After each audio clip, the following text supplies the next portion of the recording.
supuesto, además, que hubiese una persona administrando este lugar. Cuéntame, ¿de quién se trataba esta mujer? Porque resulta que también es importante recordar cuál era su prontuario antes de llegar al país. Una mujer de origen colombiano, Rodrigo. Ahí estamos viendo las imágenes. Exacto. Exacto. La patrona del lujo, Sandra Milena Acevedo Riascos. La patrona del lujo. Resulta que es una de las mujeres probablemente más buscadas desde, escúchame bien, desde el 2010. Que está justamente, yo conversé con amigos, de hecho, en Colombia, periodistas, personal de la policía, y me dicen que aparece incluso en carteles publicados del año 2010 en Cali, Colombia, como una de las mujeres más buscadas por la policía a propósito de los crímenes y delitos que se producían en esa ciudad, en Cali, Colombia. Posteriormente a eso, aparece acá, en una toma de terreno en la comuna de Puente Alto. Nadie la había identificado hasta ese entonces. Y nosotros ingresamos, ¿se acuerdan ustedes a esa casa? En la toma de terreno, el sueño de todos. Sí. En ese sector había justamente una casa de lujo prácticamente, sí, donde había una tinaja de agua caliente, piscina, chimenea, televisor. Bueno, es esa mujer la que está sindicada justamente con su origen en esta ciudad como una de las mujeres más buscadas por distintos delitos, robos a bodegas importantes. Es una mujer que no fue a vida en Colombia y que aparece luego acá. Y todos se sorprenden luego en Cali, Colombia, cuando nosotros les comentamos del hallazgo de esta mujer, la patrona del lujo, así la llamaban. Pri, José. Es sorprendente, pues, Rodrigo. Mira cómo se nos pasa esto. Estamos hablando del año 2010. O sea, años ella escondida en un lugar, además viviendo con unos lujos que nosotros nos llamaban la atención, porque es una casa que tiene 10 habitaciones en una toma en Puente Alto. Ahora, se nos pasa ella, que era la mujer más buscada de Cali, pero también se nos pasó la Richanga. Entonces, al final uno dice, ya, pues, ¿hasta cuándo? ¿O no, Claudio? Sí, absolutamente. De hecho, las indagaciones policiales que dan cuenta de la detención de esta persona genera una sorpresa a nivel latinoamericano, porque ha existido una coordinación entre las policías para buscar a ciertos individuos. Pero ¿cómo va a ser tan fácil entrar Pero eso a es lo que Chile? le llama la atención a la policía colombiana, que ellos hace mucho tiempo tienen la acta de búsqueda de esta persona, y justo en una toma en Santiago, en un procedimiento de que aparece uno de los delincuentes más buscados en Colombia. Entonces comienzan a decir, ¿cuántos delincuentes más estarán escondidos o refugiados en nuestro país? Recordemos la historia de la Richanga, que estuvo acá, tuvo casas de cambio, tuvo café, tuvo de todo a 2 cuadras de La Moneda. Sepa. El fundador del Tren de Aragua. Entonces ahora encontramos una de las personas más buscadas también en Colombia en una toma, y ojo, coordinando la toma, no es que estaba escondida. Ella era la ama y señora de la toma. No, claro. Y ¿sabes lo que pasa? Es que, a ver, uno cuando mira esto dice, bueno, con la policía colombiana siempre hemos tenido colaboración, una buena comunicación. Sabemos que con Venezuela eso es imposible, pero con Colombia, yo decía, ¿y en qué minuto no nos dimos cuenta? No hubo una alerta, no hubo coordinación entre, no sé, pues para eso está también la Policía Internacional, ¿no es cierto? La Interpol, donde la Policía de Investigación es nuestro representante para Interpol. Sí. Entonces, lo que pasa entender es que cómo se nos... le quiero preguntar a usted, don Luis, que usted investigó durante mucho tiempo el crimen organizado y todas estas bandas criminales. ¿Es tan fácil que nos sorprendamos, digamos, y que esta no sea la última vez que nos vamos a sorprender de que una persona ampliamente buscada en otros países esté en Chile? Es que quizás ¿cuánto hay? Es que el problema es el pajaroneo, perdón que se lo plantee así. Es pajaroneo. Es pajaroneo. Estamos hablando de, a ver, algunas cifras como para dejar en la discusión en la mesa. Lo siguiente, Techo para Chile el año 24, ahora el primer trimestre, habla de más de 1.400 tomas ilegales en nuestro país. Estamos hablando de casi 1,5 millones de personas viviendo en estas tomas, donde hay más de 80.000 familias. 40.000 al menos son migrantes. Estamos hablando recién de lo que pasa en la Araucanía, de falta del Estado en el lugar. Bueno, acá tenemos falta del Estado en las ciudades. Sí. Es decir, se ingresa para un procedimiento policial determinado, luego se abandona nuevamente. No hay agua potable, no hay alcantarillado, hay personas que son regentes del lugar, hay extorsión por terrenos, porque se arriendan terrenos, ¿Dónde se van a esconder a los muertos de los homicidios? A las tomas. ¿Dónde van a los secuestros? A las tomas. Entonces, creo que el pajaroneo es evidente y nos sorprendemos en cada una de las noticias policiales. Pero lamentablemente es porque no tenemos en esos lugares presencia permanente del Estado. Y cuando hablo del Estado, son servicios públicos, oportunidades laborales, en fin, educación. Lo que pasa es que además Chile era uno de los países, o si no el único país de América Latina, me atrevería a decirlo con mucha propiedad, que estábamos en vías de eliminar los campamentos, soluciones habitacionales, cada vez menos gente vivía en campamentos o en toma, y de repente esa cosa, ¡pum!, cambió. De la mano con la inmigración, por supuesto, también comenzaron a crecer los ¿cómo se llaman? Los asentamientos precarios. Pero también, Rodrigo Pérez, y tú me puedes contar, también nos damos cuenta que no necesariamente son precarios. Nada. Lo hemos hablado. O sea, los campamentos con que este país luchó siempre eran tremendamente precarios.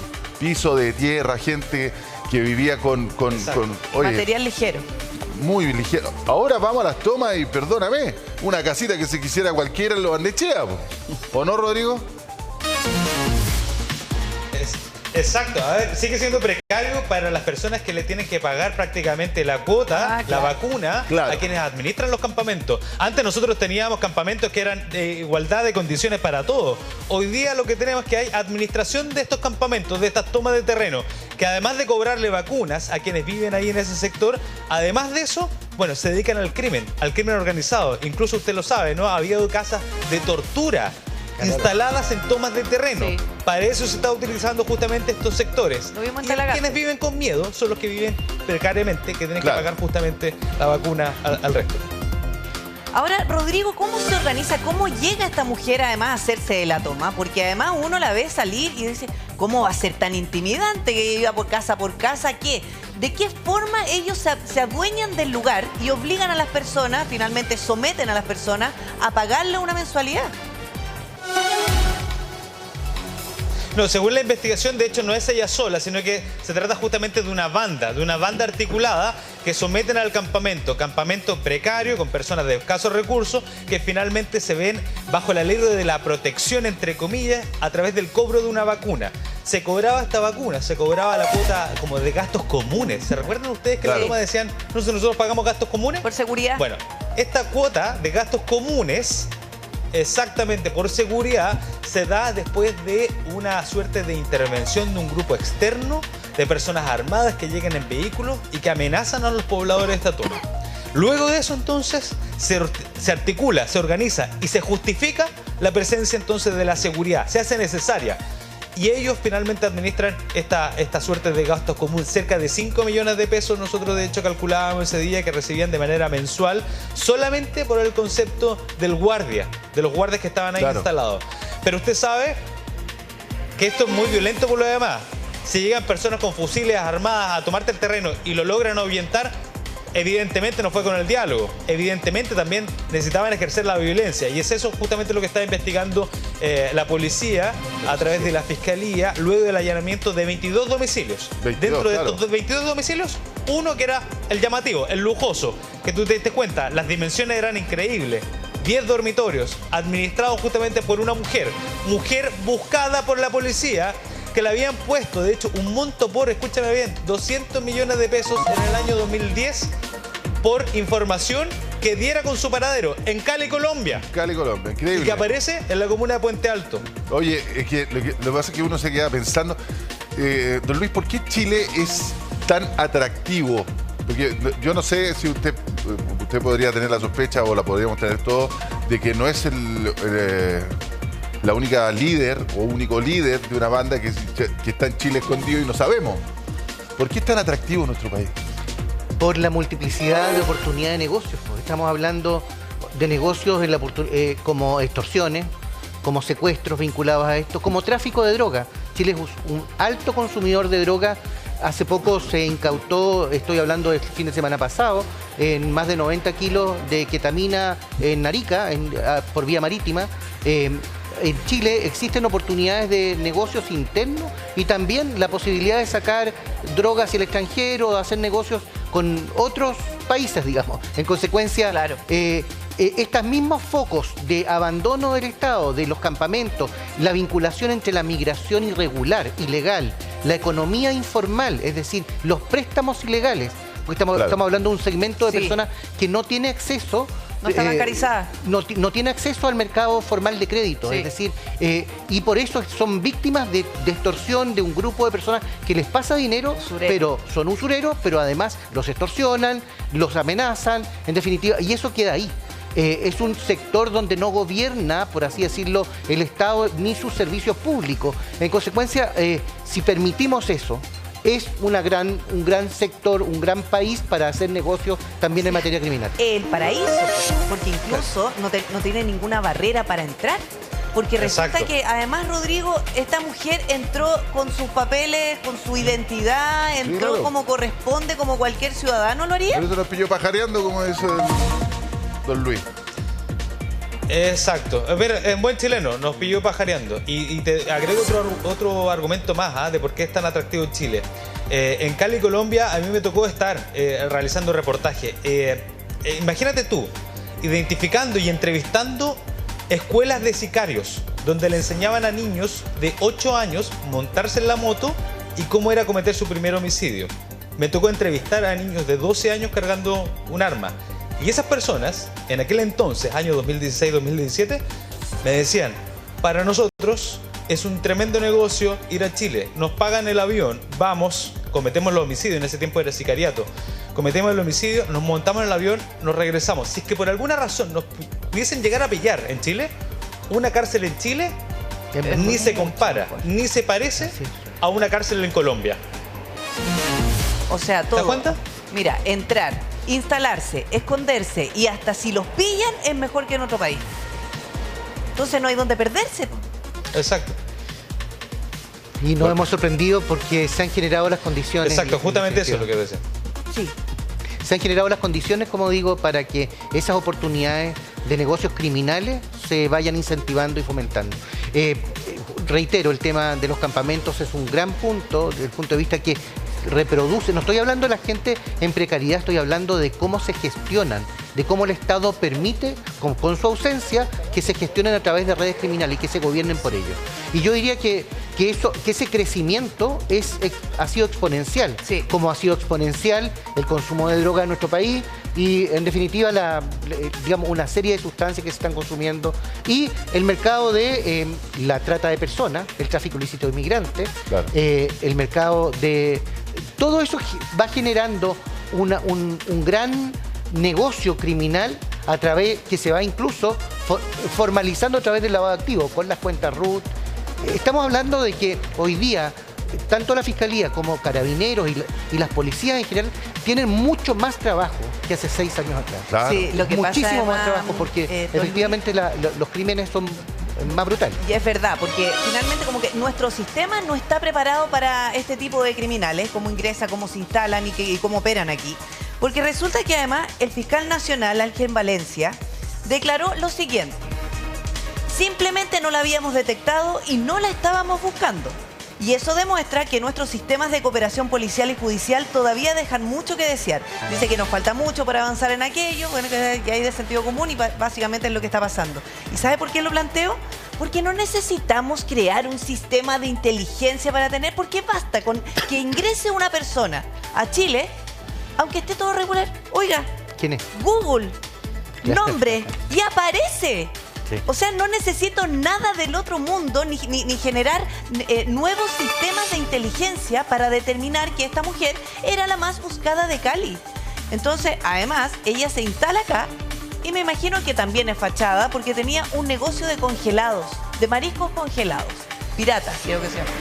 Entonces, también hacen creer que ellos están de forma regular, pero yo insisto, en la forma en cómo ingresa, que es de sentido común. Oye, si solamente necesitamos Google para saber qué pasa. ¿O no, Rodrigo? Exactamente. De hecho, mira, pongámonos un poquito más para el lado porque probablemente aquí hay mucho movimiento además en la 33 comisaría. A ver, mira, el año 2016, justamente yo te estaba hablando de ese año, nosotros le preguntábamos a la Interpol, ¿no? Sobre un sistema interconectado de información, y la verdad es que lo que tenían como herramienta era Internet, era simplemente Internet. Llegaba una persona a la frontera y le consultaban justamente mediante Internet, mediante Google. Probablemente en ese entonces a quien le haya dado el paso se le pasó, literalmente. Se le pasó esta persona que la verdad estaba siendo buscada en Cali, Colombia, y que encontrada acá en Chile sin siquiera estar siendo buscada dentro del territorio. No estaba identificada. No. Le decían la negra, apodada como la negra. Resulta que era como una suerte de líder de una organización criminal en el Valle del Cauca, en toda una región. De esa mujer estábamos hablando, perseguida, en carteles de la policía estaba su rostro en el 2010. Y esa información realmente nunca llegó para acá. Hasta ahora. Estamos hablando de 14 años después. Lo que pasa es que además lo que es llamativo, Rodrigo, es que sale de forma legal. Claro. Y entra de forma legal.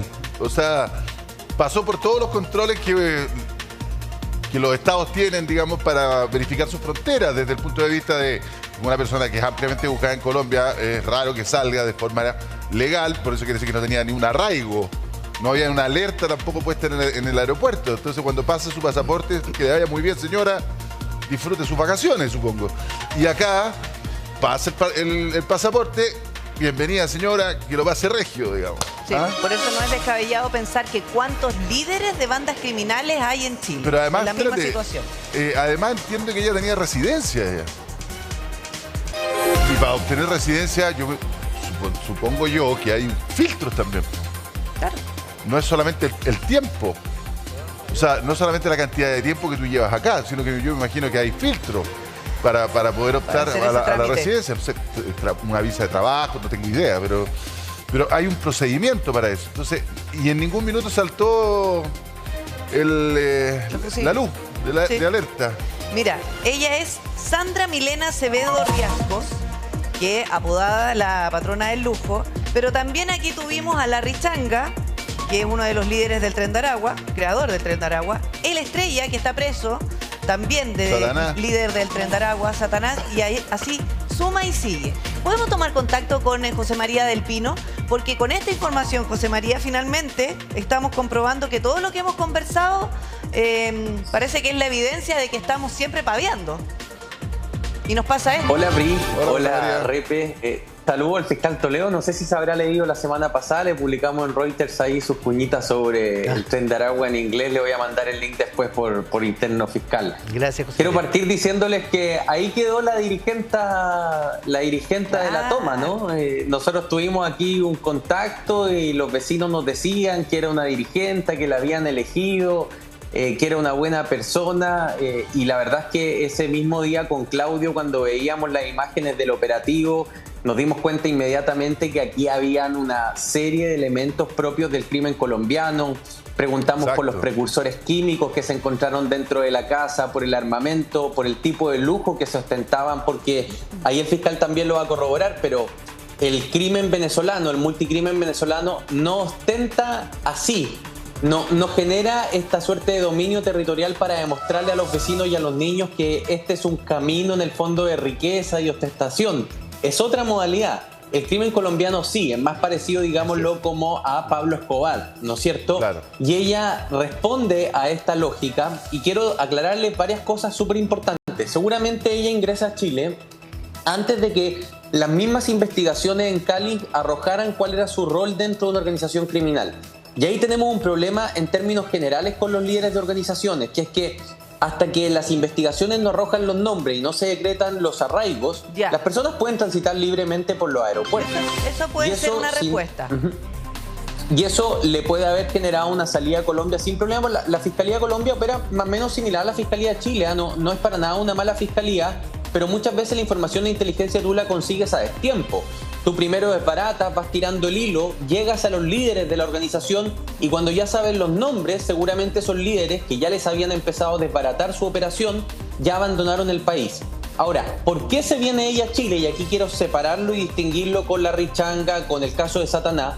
Ella se viene a Chile porque Chile era un país que no tenía una cultura de crimen organizado y donde históricamente se venían a refugiar líderes para pasar piola, lo voy a decir en términos muy chilenos, porque se venían en el fondo a esconder, no a generar nuevas operaciones o grandes operaciones. En Chile no había ninguna cultura de crimen organizado como la que le conocemos a Colombia o le conocemos a Venezuela. Entonces querían volar bajo el radar, en Chile venían, podían fácilmente entrar con sin visa, porque nosotros tenemos acuerdo con prácticamente todos los países de Latinoamérica, y en ese momento en Chile teníamos una ley de migraciones que simplemente te bastaba presentar un contrato de trabajo de un empleador para iniciar un proceso de regularización migratoria, y que tú pudieses sacar en el fondo tu documento y residencia.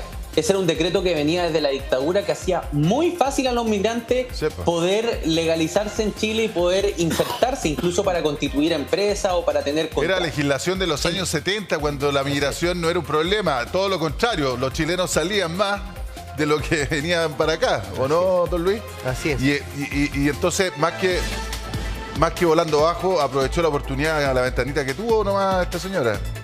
Una ventana que era del porte de una puerta. Del porte de una puerta, claro. Pero fiscal, ¿sabe que le quiero agregar algo? Que yo sé que usted se tiene que ir, pero solamente para entenderlo. Esta mujer entra en el año 2010 y resulta que se instala con un negocio. Ya hemos visto los negocios fachadas, que entre las barberías, qué sé yo. Pero este negocio de congelados de marisco, probablemente también ahí se emitían quizás contratos de trabajo para facilitar el ingreso de personas que venían, por ejemplo, de Colombia. Y muchas empresas que son irregulares que venden este tipo de contratos para, para provocar una migración regular. Quiero solamente sumar otro integrante de otra banda internacional ecuatoriana, en este caso de los Lobos, que fue detenido por una orden de captura internacional. Carlos Castillo. Así es, en Puente Alto. La pregunta... Él tenía una barbería. Tenía una barbería.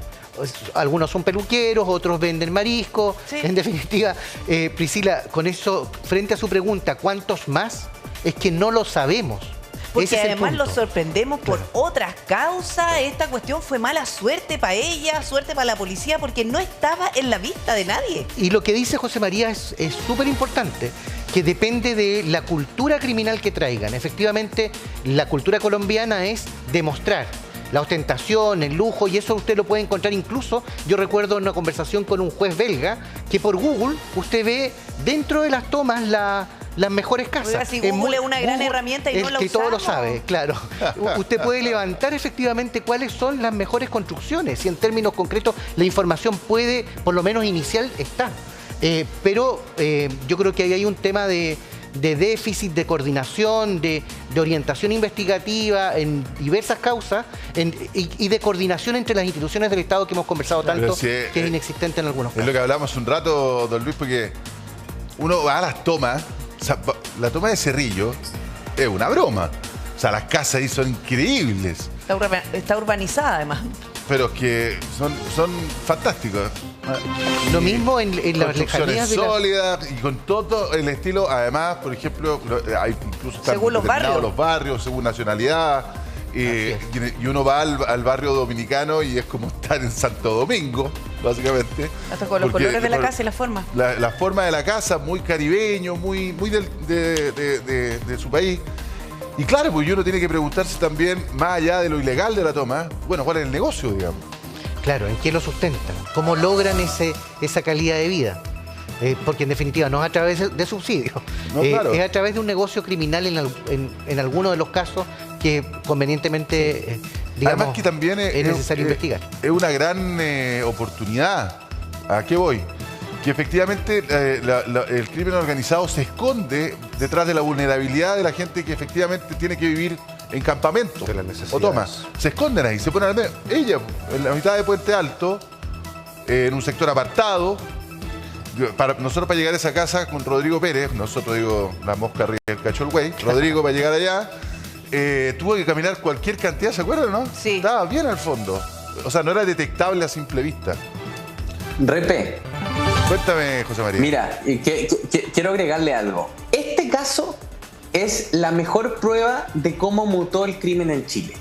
Ella se mantiene sin operaciones durante 10 años, porque se viene y dice, en Chile vuelo debajo del radar, voy a rearmar mi vida, hasta que se da cuenta que en Chile se empieza a instalar el crimen organizado y reactiva todo su conocimiento y su modus operandi para entrar en esa disputa territorial, porque en el fondo la cultura de la que se escapó se le trasladó a Chile.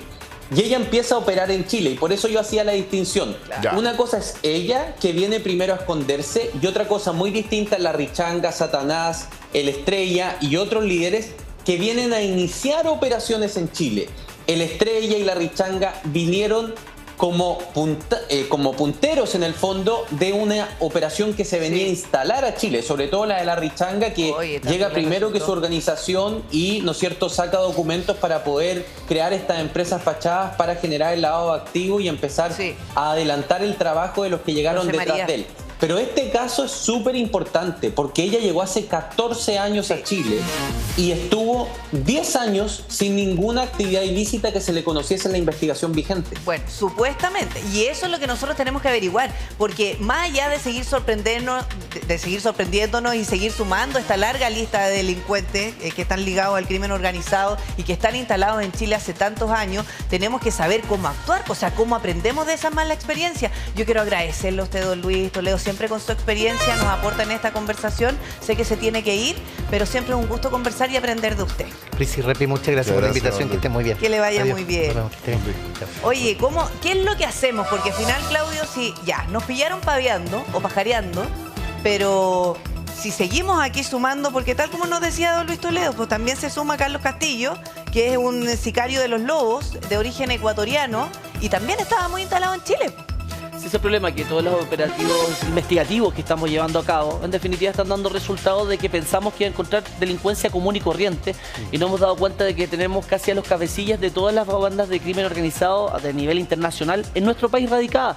Y eso da cuenta de por qué. Si esto no es una cosa al azar, ellos se dieron cuenta de que Chile tiene una cantidad de debilidades importantes y tiene muchos beneficios.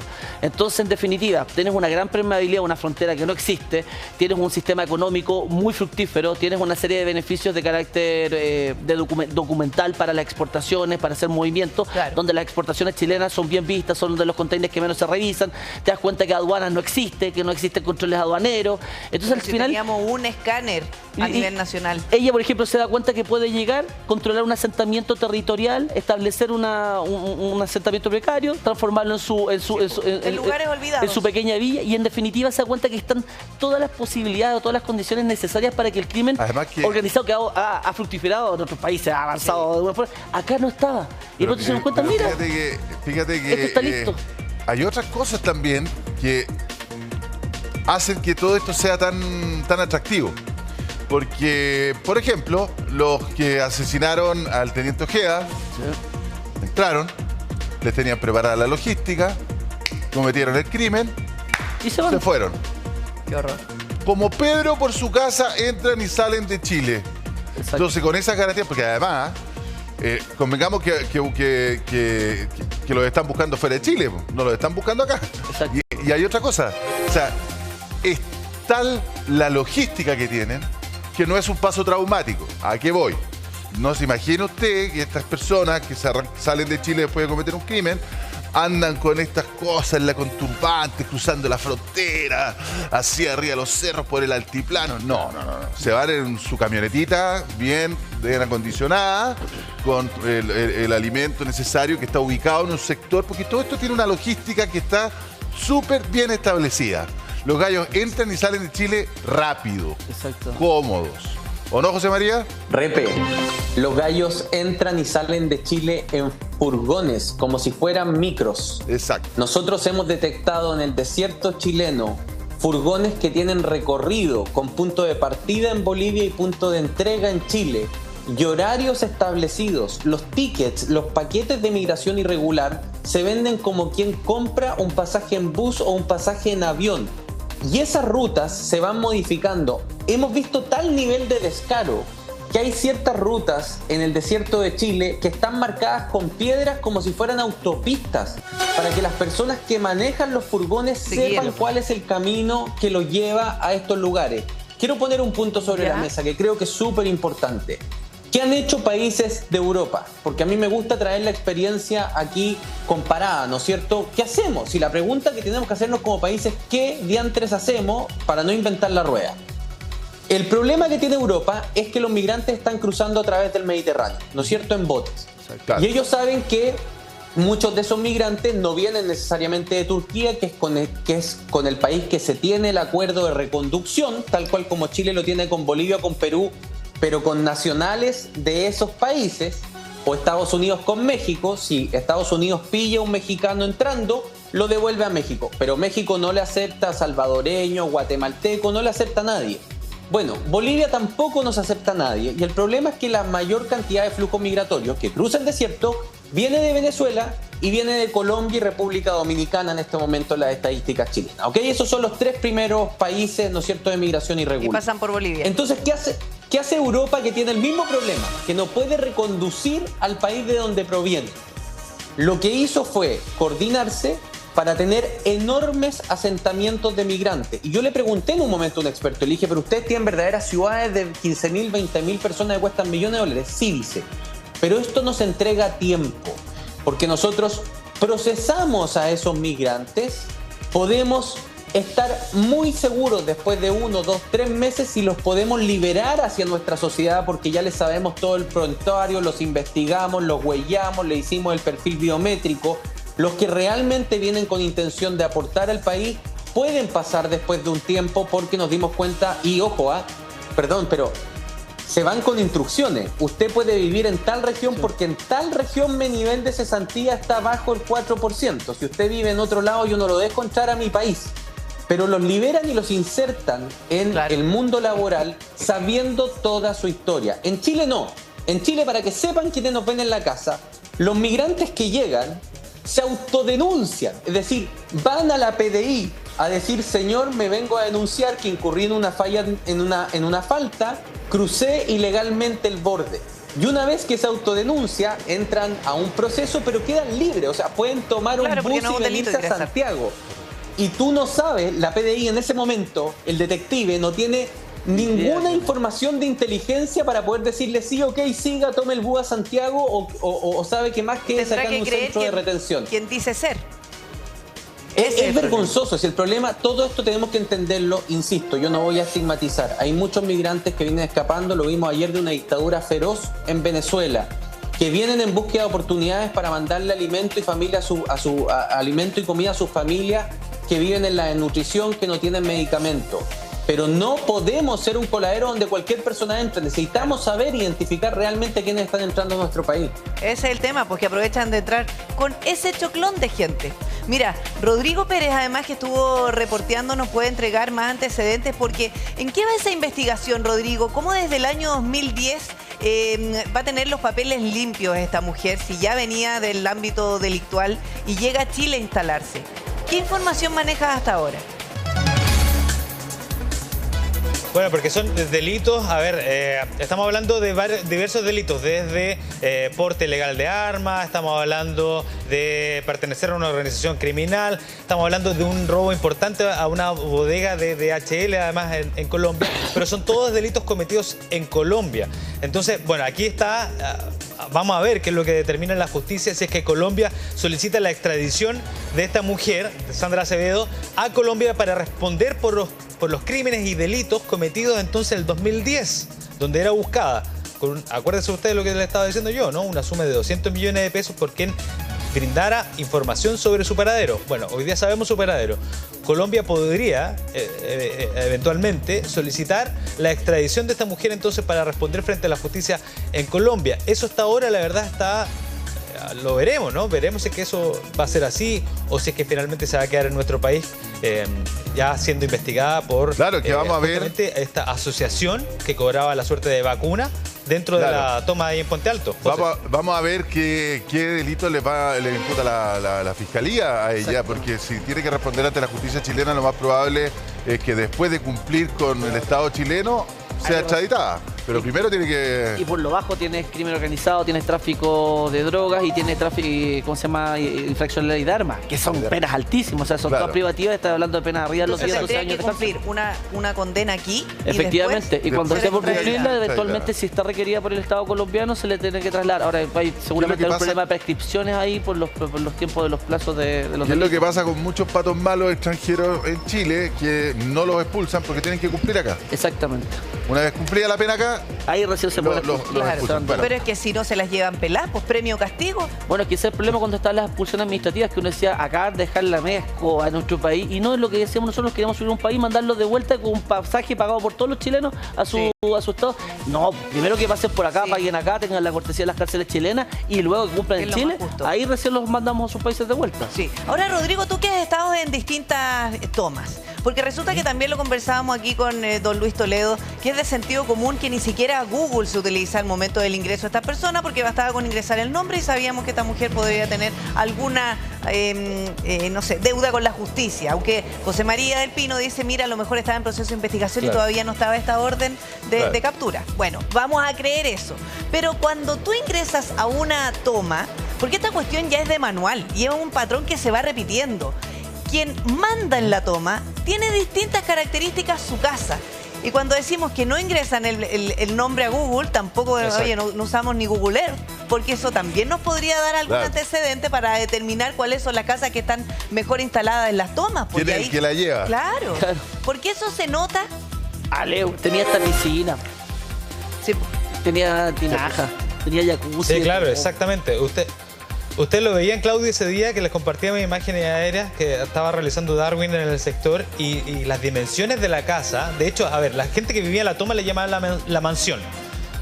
La gente de la toma le llamaba la mansión, imagínate. Ya ese antecedente te lo daba cualquier vecino, cualquiera. Y desde el aire se notaban las dimensiones y además el pasto sintético, la piscina, la tinaja, todo eso se observaba desde el aire. ¿Ah? O sea, es evidente que nos ostenta el poder en una toma hoy día. Es muy diferente a las tomas, como lo decías, José, tú antes, ¿no? Que teníamos en la década de los 90, donde todos eran de verdad precarios, donde tenían las condiciones finalmente muy básicas, ¿no? Muy precarias. Hoy día no es así. Nosotros lo hemos observado en Cerrillo, y no solamente en la región metropolitana. Si esto, recordemos bien, esto parte en el norte. Me tocó justamente recorrer sectores como La Negra, en Alto Hospicio, en Arica, diversas tomas. A ver, había casas hasta con gimnasio en el interior, con gimnasios instalados por ellos mismos. Esto te estoy hablando yo de hace 6 años atrás. Desde el norte viene justamente este fenómeno de las tomas de terreno. Recordemos los problemas que han tenido en Antofagasta. Ustedes lo recordarán muy bien, unas tomas gigantescas a un costado de la Chimba, donde además son sitios de sucesos de crímenes importantes, donde se han encontrado incluso cadáveres. Bueno, todo ese fenómeno del norte ha llegado justamente hasta la región metropolitana y ya se ha instalado hace bastante tiempo. Nos estamos dando cuenta recién. Pero el poder que tienen dentro de las tomas hoy día no tiene nada que ver con las tomas de bajos recursos de la época de los 90. Evidentemente hay gente que necesita vivir en algún lado y estos tipos se aprovechan de eso. Ahí me nace la duda y me gustaría preguntarle al teniente, porque si entra una unidad policial a cualquier diligencia que tenga que entrar, un tema de violencia intrafamiliar, lo que sea, y entra una toma, y de pronto van manejando el carro policial y vais pasando y ven una casa que parece mansión dentro de una toma, ¿cómo nadie dice, oye, avisémosle al jefe que hay una mansión aquí en medio de la toma? Porque lógicamente acá esto no tiene sentido. Y lo más lógico es que esa casa debe estar vinculada. La CIP de la comuna, de la comisaría, la tienen clara. Seamos súper sinceros, en las mismas, de hecho, en las poblaciones, en las villas, uno cacha que hay un vecino que se hace la tremenda ampliación, que no sabe en lo que trabaja, que aparece con autos deportivos nuevos todos los días frente a la casa, y todos los vecinos comienzan a decir, esto huele extraño. ¿Cómo no tenemos la capacidad nosotros investigativa de decir, oye, este gallo de verdad hay que entrar con el servicio de impuestos internos, hay que entrar con la unidad de análisis financiero y fijarle a un policía afuera en la puerta para cachar en qué anda metido? Porque no puede ser que una persona que no tenga iniciación de actividad o tenga una panadería aparezca con autos de 200 millones de pesos en la puerta. Nosotros nos ponemos, mira, nuestra legislación nos pone palos en la rueda. Por eso le pregunto, pero los carabineros, ¿cómo cuando entran a la población de esta mansión te pedazo de mansión? El tema es que Carabinero tiene que pedir una autorización al tribunal para poder ingresar. Al fiscal. Y el fiscal es el que va al tribunal. Mira, en realidad, Claudio, hay bastantes elementos que claramente son importantes de analizar. Hay temas investigativos de los cuales obviamente no podemos entrar mucho en detalle, pero por ejemplo, solamente por dar un detalle, y esta exitosa investigación que desarrolló el OC7, donde se generó el allanamiento de 22 domicilios y a su vez se logró la detención de 13 sujetos, entre los cuales está esta mujer. Aquí claramente hay un trabajo investigativo y de terreno, agentes de campo que claramente se tuvo que desplegar en este sector. Recordemos que es una banda, organización criminal que está tremendamente articulada, que tenía cámaras de seguridad por todos los lugares, tenía los guardias, soldados, guardias que informaban respecto de la presencia de personas que no eran del sector. Aún así, personal del OC7 logró inmiscuirse en este sector y comenzar a generar levantamiento de información y antecedentes y comenzar a levantar información que claramente permitió esclarecer de que este domicilio, el cual obviamente tan ostentoso y pomposo, permitió ser uno de los principales lugares donde personal del OC7 solicitó que se generara la entrada de orden y registro por todos los delitos que lamentablemente estamos viendo. Claro. ¿Por qué el OC7? Porque claramente aquí a la base hay un tema de drogas. Drogas que, como lo comentábamos recientemente con don Luis, Chile tiene la prevalencia de consumo más alto de Sudamérica. Uruguay, por ejemplo, que tiene legalizado el consumo de marihuana, Chile lo supera. Y eso ya claramente es un indicio de que permite a lo menos entender de por qué crimen organizado irrumpe de manera tan violenta en Chile y permite generar el tema del control territorial de tomas, donde, como lo decía bien José Luis, aquí hay una necesidad por parte de muchas personas y el crimen organizado ha aprendido a detectar esas necesidades y suplir lo que tienen estas personas. ¿Y qué hace? Le brinda espacio, le brinda protección, pues le brinda seguridad con la finalidad de generar este manto que les permite a ellos operar de una forma totalmente bajo las sombras, por decirlo de una forma. Sí, ¿sabe qué pasa, teniente? Que eso nosotros, y lo decimos, lo hemos detectado hace rato, ese diagnóstico, que donde no está el Estado llega el narco. Porque así como dice ya, la seguridad que no le entrega el Estado, correcto, la vivienda que no le entrega el Estado, o sea, hasta el trabajo que no le entrega el Estado, o sea, de verdad, o el sistema. Las escuelitas. Claro, y cuando hay drogas, cuando hablamos de drogas, es porque también están asociados las armas y ahí empiezan los distintos delitos. ¿Algo quiere aportar, José María? Sí, hay un tema cultural. Quiero explicarle algo. En Chile nosotros, como muy bien decía Rodrigo, estábamos acostumbrados al asentamiento precario campamento de los 90, que era gente que se iba a vivir ahí porque no quedaba otra.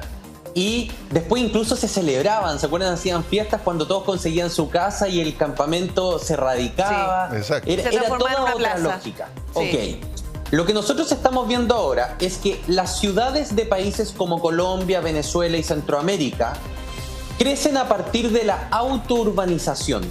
Por eso que las casas que se construyen son casas sólidas.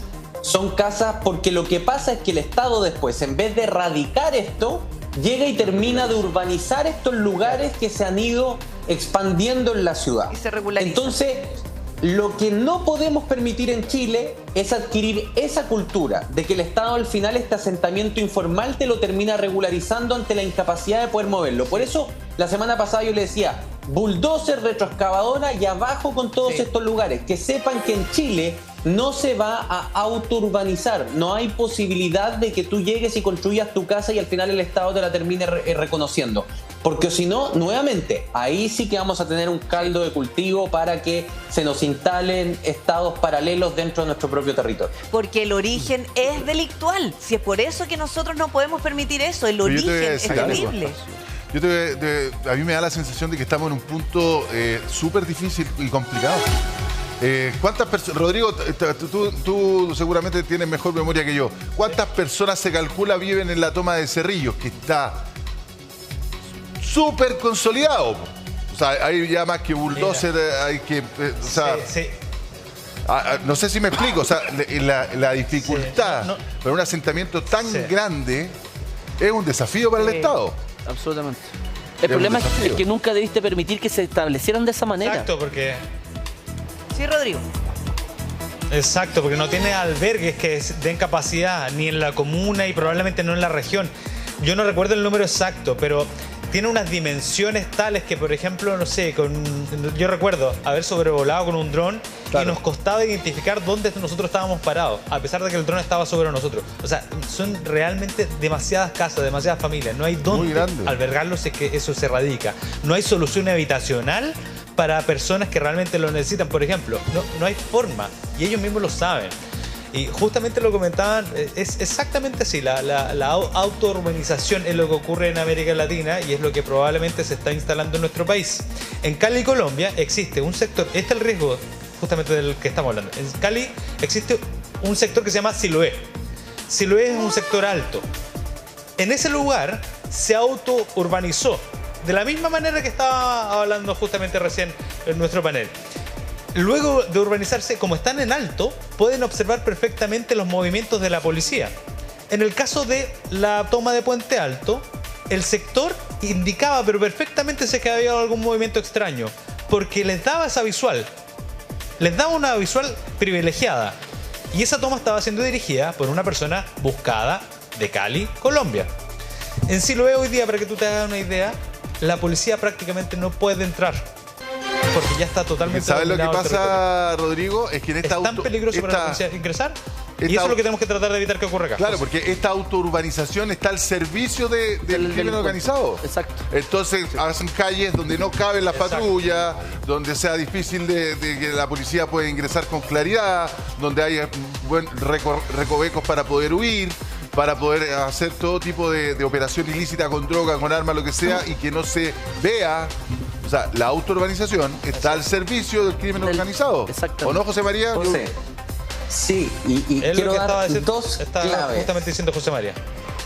La primera clave, a ver, entendamos algo. Esto es economía pura y dura. Tú Exacto. lo que tienes que hacer es aumentar el costo de que el crimen se instale en tu territorio. Hoy en día, venir a instalarse a Chile es barato. Puedo llegar, puedo tener una casa como la patrona del lujo, puedo tener mi organización y están todos los incentivos para que sea barato que yo pueda delinquir en Chile. Lo que tienes que hacer son dos cosas que se han hecho nuevamente. Y disculpen que hable tanto de los otros países, pero me ha tocado reportearlo de cerca. Primero, a nivel de vivienda y de urbanización, tolerancia cero con la autogestión. O sea, aquí el Estado no puede permitir la autourbanización. Pero segundo, tienes que elevarle el precio a la cárcel. Y lo hemos hablado aquí muchas veces. Si hay algo a lo que el crimen organizado en Colombia le tiene pánico, son a las cárceles de Estados Unidos o cumplir condenas en Europa. Y la pregunta que tenemos que hacernos es, ¿por qué le tienen pánico a esas cárceles? Bueno, porque son cárceles de confinamiento solitario, solo 3 horas de luz al día, donde tú no tienes ningún tipo de conversación privada con nadie, todo se escucha a través de un teléfono, ¿cierto? En un cubículo, claro. Tienes cámaras encima todo el día. Bueno, subámosle el precio. Yo les garantizo que si en Chile hay tolerancia cero con la construcción de asentamientos y al mismo tiempo hay realmente cárceles de mega, ultra, super seguridad, de aislamiento y confinamiento, en un par de años se va a correr la voz entre todos estos líderes de los que estamos hablando, de decir, no, mira, a Chile no, porque es como ir a meterse a Estados Unidos. Claro. Y eso es lo que tenemos que hacer. Sí, complejo, que sea caro venir a delinquir a Chile. Muy caro. Que nos tengan miedo. Claro, y hay que perderle el complejo a estas cosas que, pucha, no vayan a decir. Nos van a mirar feo, que son muy duros, que la violación de derechos humanos. O sea, con esto hay que tener tolerancia cero. Sin complejo, dentro de la ley, por supuesto. Y con respeto a los derechos humanos, por supuesto. Pero duro. Yo creo que José María da un clavo. Lo hablábamos la semana pasada también, cuando yo recordaba estos famosos extraditables que existían en Colombia, que en el fondo se ponían de acuerdo para negociar con el Estado colombiano de que ya, ok, me voy preso, pero acá, no allá. Exacto. No me manden a Estados Unidos. Te tengo los números, Repe. ¿Ah? El año 2022, el cadastro de asentamientos informales, existían 1091 campamentos. 1091 campamentos a lo largo de nuestro país, con 71.961 hogares. 71.961 hogares estamos hablando en estos asentamientos.